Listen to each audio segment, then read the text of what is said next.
Hola amigos, bienvenidos, ¿cómo están?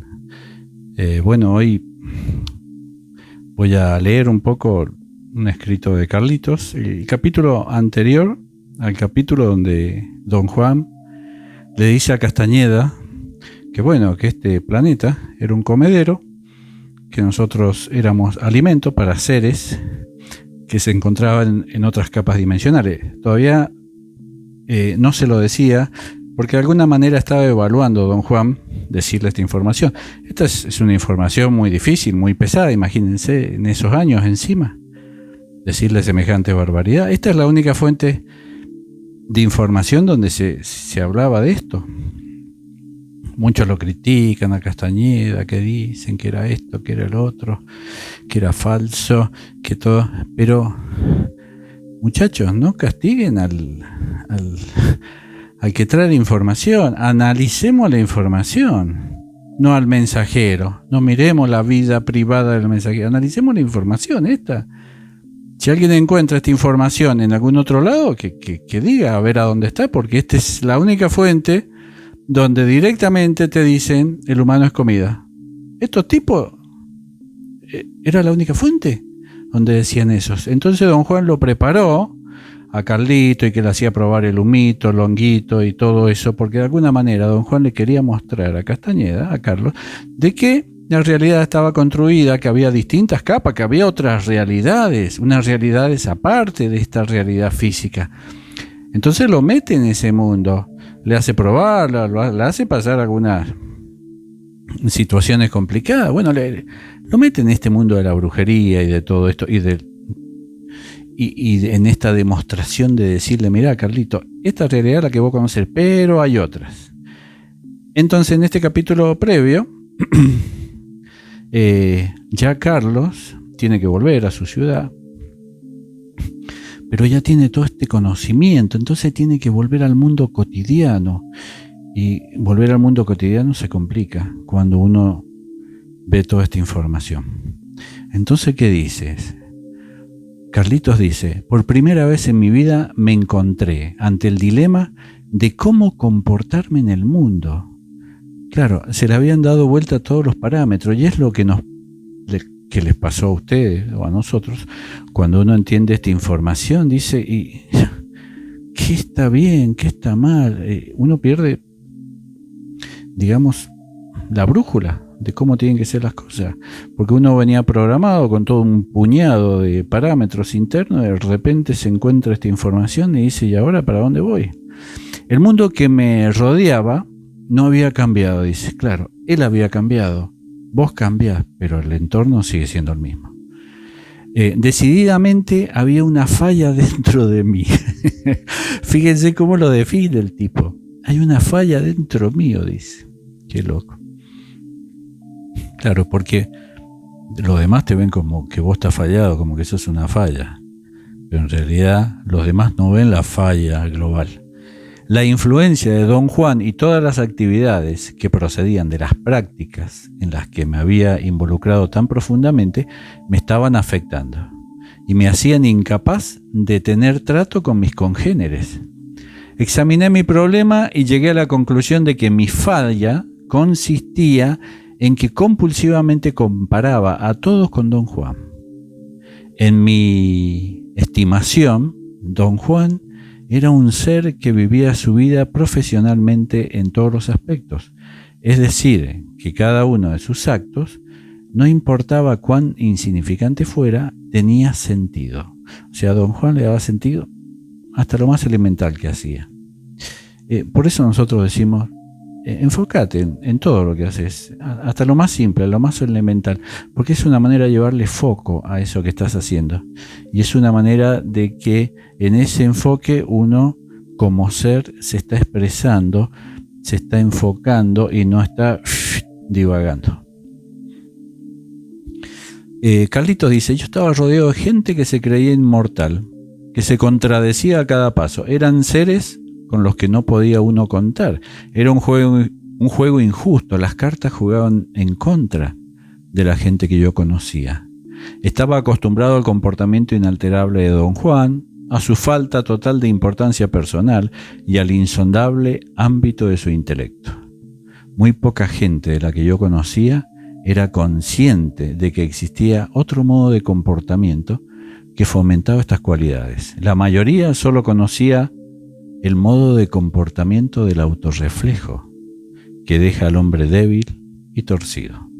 Por consecuencia, tenía problemas con mis estudios académicos, se me esfumaban. Traté desesperadamente de encontrar una razón para justificar mis tareas académicas. Lo único que vino en mi ayuda y me dio un contacto, aunque frágil, fue la recomendación que alguna vez me había hecho don Juan de que los guerreros viajeros tenían que tener un romance con el conocimiento, no importaba la forma en que el conocimiento se presentara.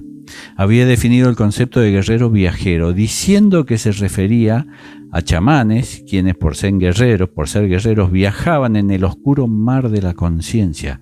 Había añadido que los seres humanos eran viajeros en el oscuro mar de la conciencia y que esta tierra no es más que una estación en su viaje. Y por razones ajenas, que no quería divulgar don Juan en ese momento, los viajeros habían interrumpido su viaje. ¿Qué le dice don Juan? Lo va preparando un poco mentalmente para después tirarle todo el baldazo de información.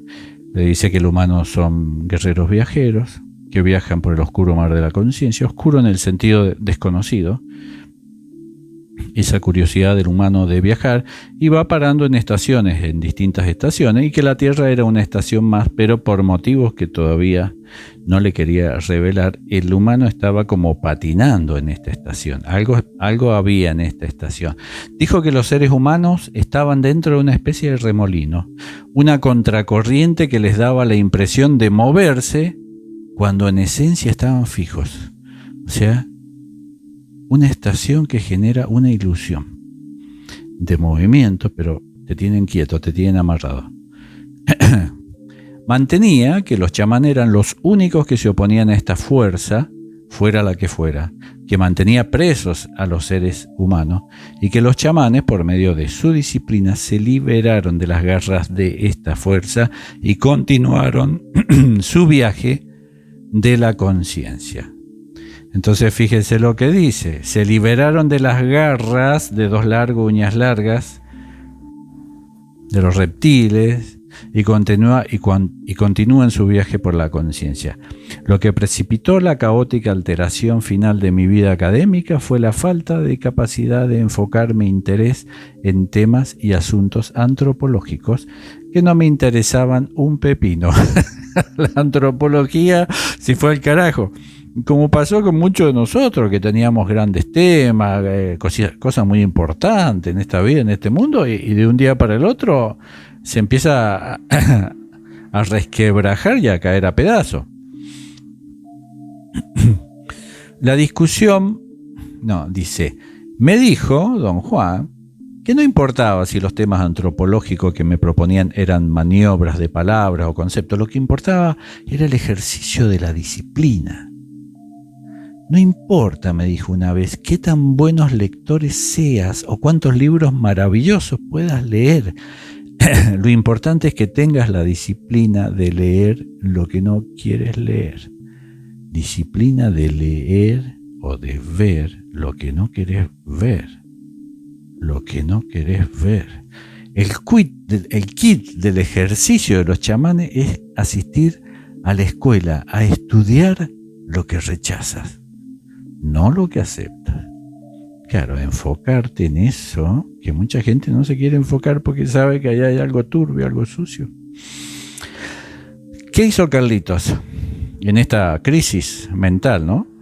Dice, decidí dejar los estudios por un tiempo y me fui a trabajar en el departamento de arte de una fábrica de calcomanías. El empleo ocupó mis esfuerzos y mis pensamientos al máximo. Y ahí relato un poco lo que le pasa en esa etapa. Los guerreros viajeros no se quejan, dijo don Juan. Toman todo lo que le da el infinito como un desafío. Un desafío es eso, un desafío, no es personal. No puede interpretarse como maldición, como bendición. Un guerrero viajero o gana el desafío o el desafío acaba con él. es mucho más excitante ganar. Así es que gana, le decía don Juan a Carlos. Le dije que era facilísimo que él lo dijera, pero que llevarlo a cabo era otro asunto y mis tribulaciones eran insolubles porque se originaban en la incapacidad por parte de mis congéneres de ser consistentes.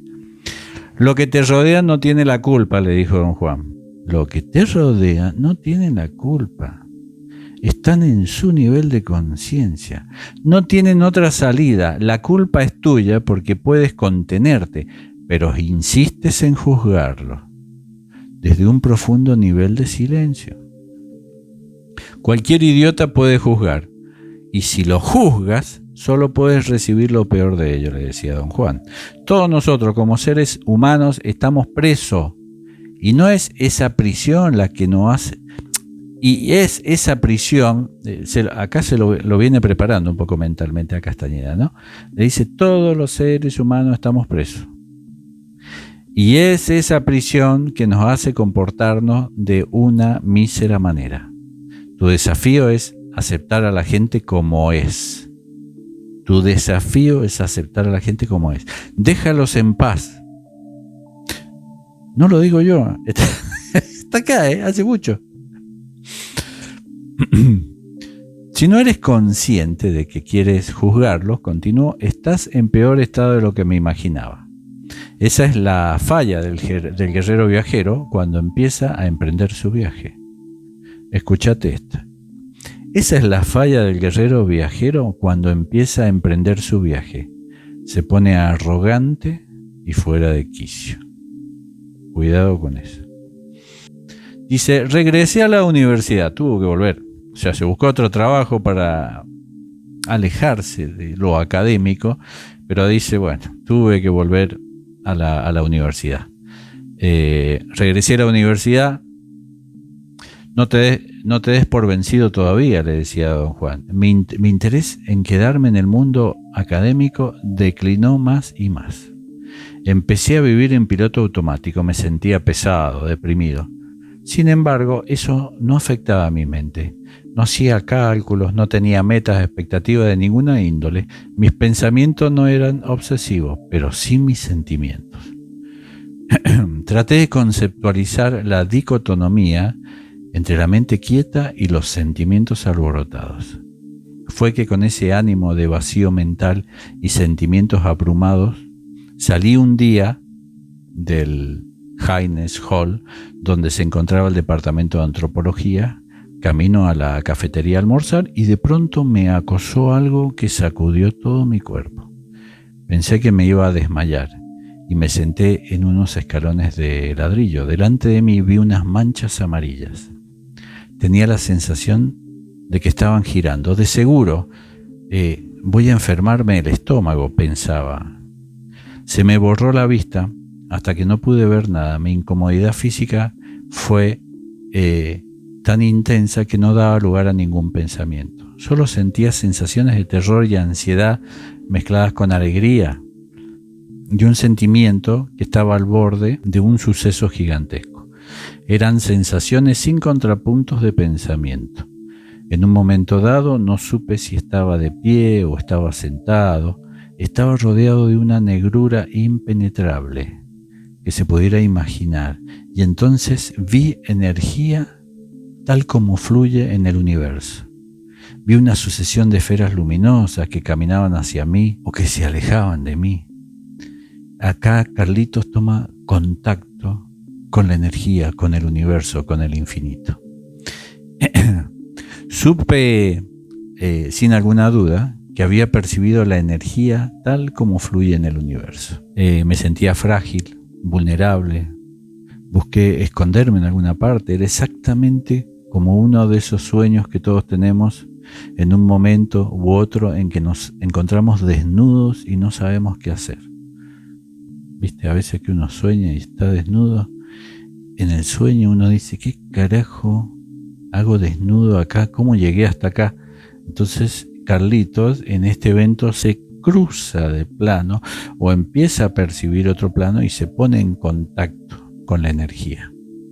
Y bueno, en este evento después de alguna manera él viene y se lo cuenta a don Juan. Le trata de explicar lo que había sentido. Tú bien sabes, le dice, sin que yo te lo diga, le dice don Juan, que todo es posible si uno toma silencio interno como punto de partida.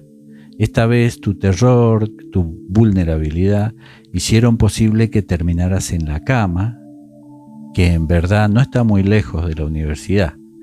Si no le dieras rienda suelta a tu sorpresa, te darías cuenta de lo que hiciste no tiene nada de extraordinario para un guerrero viajero. Pero la cuestión de suma importancia no es saber que siempre has percibido la energía directa o indirectamente desde tu viaje al silencio interno, sino más bien un asunto doble.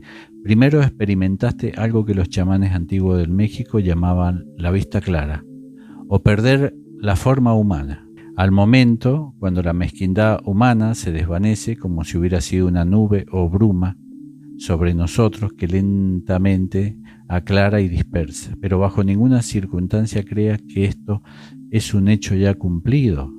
En el mundo de los chamanes no es un mundo inmutable como el mundo cotidiano, donde te dicen que una vez alcanzada la meta eres campeón para siempre. En el mundo de los chamanes, llegar a cierta meta quiere decir que simplemente has adquirido las herramientas más eficaces para continuar tu lucha, que a propósito nunca termina. La segunda parte es que experimentaste la pregunta más enloquecedora para el corazón humano.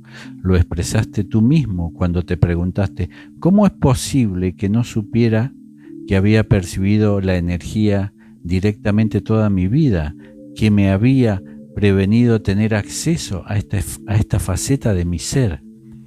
Bueno, ¿de qué está hablando? Acá está hablando que cuando se va la bruma, cuando se desconecta del filtro, del físico, se ve la energía del universo. Y en ese ver de la energía del universo aparecen otras sorpresas. Se ven los seres, se ven otras capas dimensionales, se pueden ver otras realidades. Y la gente cuando tiene estos eventos, ¿qué pasa? Enloquece. ¿A dónde termina la gente cuando empieza a ver esto? Termina medicada, porque esto va y lo cuenta. Y cuando lo cuenta hay todo un procedimiento dentro de la jaula, dentro de la cárcel. Hay un protocolo en la cárcel que dice que cada vez que un humano vea la verdad, hay que darle ciertas sustancias químicas para bloquear esa capacidad de ver. O encerrarlo en alguno de estos lugares que denominamos loqueros, manicomio, para tenerlo ahí. Y de alguna manera nos significa un peligro, porque no sea cosa que el resto de los congéneres le crean las versiones que está diciendo ese tipo y se empiecen a despertar y a dar cuenta de que esta realidad está construida por infinitas realidades montadas unas sobre otras, pero que el velo de esta estructura biológica que estamos utilizando como guerreros viajeros no nos permite despertar de que tenemos que salir definitivamente de esta estación donde hemos quedado anclados desde hace mucho tiempo. Un gran abrazo. Chao.